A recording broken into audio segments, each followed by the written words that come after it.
आपके मस्तिष्क का सर्कुलेशन सिस्टम ऐसा है कि अगर उसमें एक भी बूंद ज्यादा चली गई तो ब्रेन हैमरेज हो जाएगा, लोगों को स्ट्रोक हो जाता है।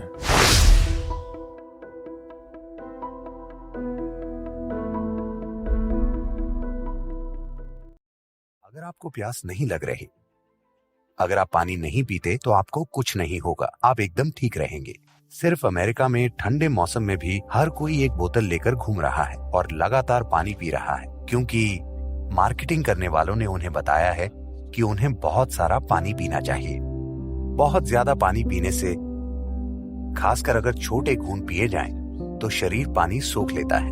जब ये पानी सोख लेता है तो सोडियम का स्तर, जो बहुत नाजुक रूप से संतुलित रहता है, कम हो जाएगा। बाकी के शरीर पर भी असर होता है, पर शायद उतना स्पष्ट नहीं दिखता। लेकिन मस्तिष्क में सोडियम का स्तर कम होने से दिमाग में सूजन आ जाएगी। इसका मतलब ये नहीं है कि आपका दिमाग बड़ा हो रहा है, इसका मतलब है सूजन एक तरह की बीमारी है, ठीक है? दिमाग का विस्तार नहीं हो रहा, सोडियम की कमी के कारण यह सूजकर बड़ा हो रहा है। तो चूंकि पर्याप्त सोडियम मौजूद नहीं है, इसीलिए मस्तिष्क में ज्यादा पानी चला जाता है, इस कोशिश में कि संतुलन कायम रखने के लिए जरूरी सोडियम पहुंचाया जा सके। तो आपके दिमाग में ज्यादा पानी होने का मतलब है कि आप हिल जाएंगे। Psychological imbalances will come. मानसिक असंतुलन आ जाएगा जब आप ज्यादा पानी सोख लेते हैं। देखिए, अगर आप एक बार में काफी पानी पी लेते हैं तो शरीर तय करेगा कि कितना सोखना है, कितना बाहर निकालना है।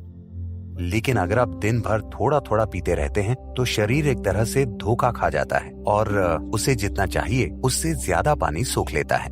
लेकिन अभी अगर आप 2 लीटर पानी पीते हैं तो पूरा का पूरा सिस्टम में नहीं जाएगा, जितना जरूरी है शरीर ले लेगा और बाकी बाहर निकाल दिया जाएगा। तो पानी ना पीना और फिर भी बाहर घूमना बिल्कुल संभव है। सिर्फ इसीलिए पानी पीने की जरूरत नहीं है क्योंकि आपको लगता है कि ऐसा करना अच्छा होता है। जब आपको प्यास लगती है तब आपको पानी पीना चाहिए, बस ये सुनिश्चित करने के लिए कि आप पर्याप्त मात्रा में पानी पी रहे हैं। अपनी जरूरत से 10% ज्यादा पीजिए, 1-2 घूंट ज्यादा, सिर्फ ये पक्का करने के लिए कि आप कम नहीं पी रहे हैं। साथ ही जब आपको पानी की जरूरत हो, जब आप प्यासे हो, तब अगर आप पानी नहीं पीते तो उससे सिस्टम को नुकसान पहुंचेगा।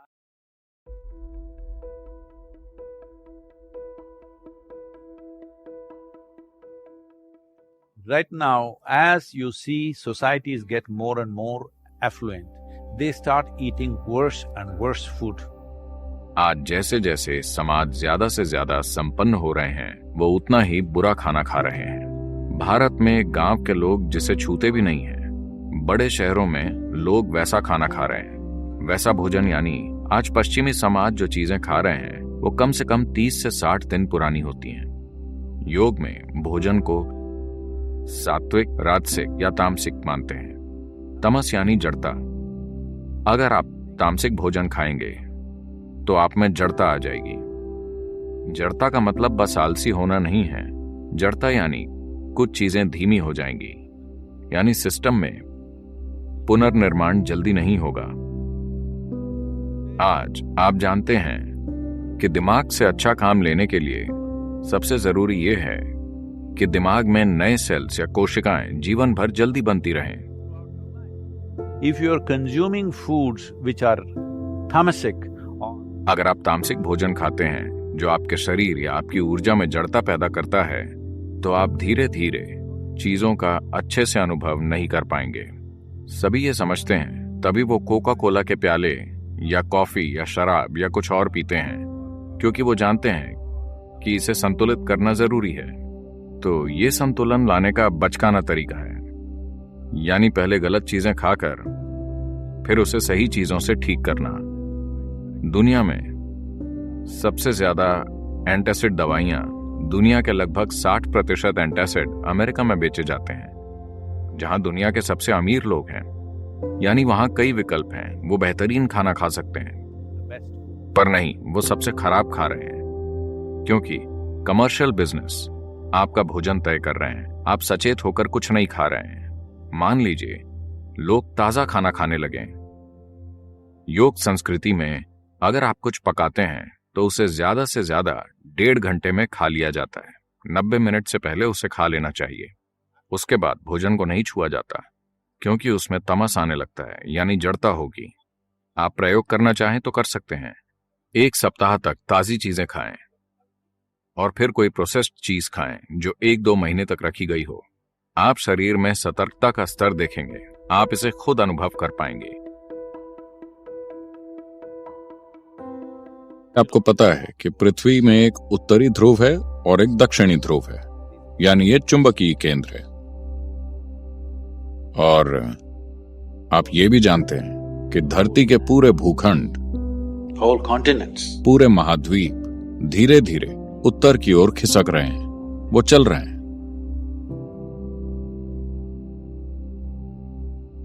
क्योंकि उत्तरी ध्रुव का चुंबकीय आकर्षण धीरे धीरे सारे भूखंडों को ऊपर खींच रहा है। तो इतना विशाल चुंबकीय आकर्षण जिससे महाद्वीप ऊपर खिसक रहे हैं, उस तरह का चुंबकीय खिंचाव लगातार पूरे ग्लोब में कायम है। मान लीजिए आपको थोड़ा सा एनीमिया है। अगर आप डॉक्टर के पास जाते हैं तो वो आपके लिए क्या प्रिस्क्राइब करेंगे? तो इसका मतलब ये आपके खून का एक महत्वपूर्ण हिस्सा है। हाँ,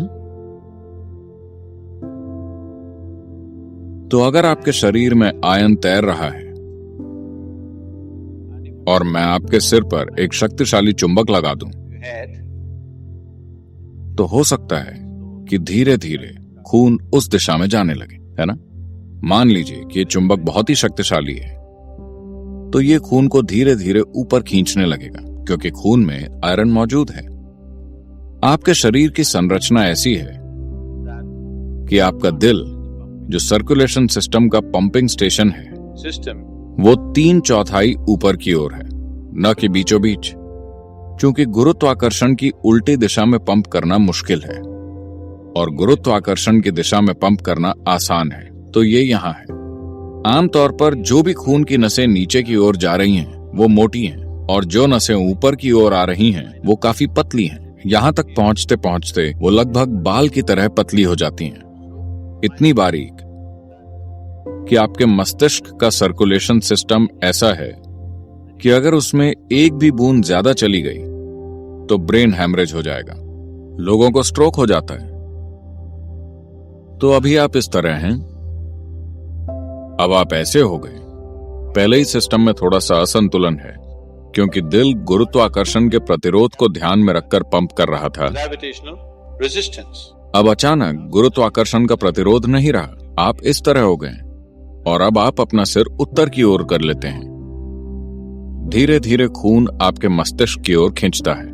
तो एक चीज जो आपके साथ हो सकती है वो ये कि आपको अच्छी नींद ना आए। अगर आप अपना सर उत्तर की तरफ करके सोते हैं तो आपकी नींद खराब हो सकती है। हर किस्म के सपने आ सकते हैं। अगर आपकी उम्र ज्यादा है तो हो सकता है कि आपको स्ट्रोक हो जाए या आप नींद में मर सकते हैं। ऐसा बिल्कुल संभव है। ऐसा नहीं है कि आप एक दिन सोए तो आप मर जाएंगे। हर रोज अगर आपका बिस्तर उसी तरह लगा हुआ है कि आप अपना सिर उत्तर की ओर रखते हैं, तो आप मुसीबत को बुलावा दे रहे हैं। किसी न किसी तरह की समस्या, हम नहीं जानते कि किस तरह की समस्या, वो आपके सिस्टम की मजबूती पर निर्भर करता है।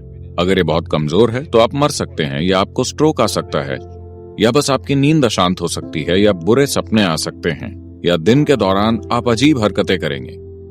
तो तमाम चीजें होंगी क्योंकि मस्तिष्क में अधिक सर्कुलेशन हो रहा है जब इसे नहीं होना चाहिए, सिर्फ इसलिए क्योंकि सोते समय आपने अपना सिर उत्तर की ओर रखा। उत्तरी गोलार्ध में आप अपना सिर उत्तर की ओर मत कीजिए।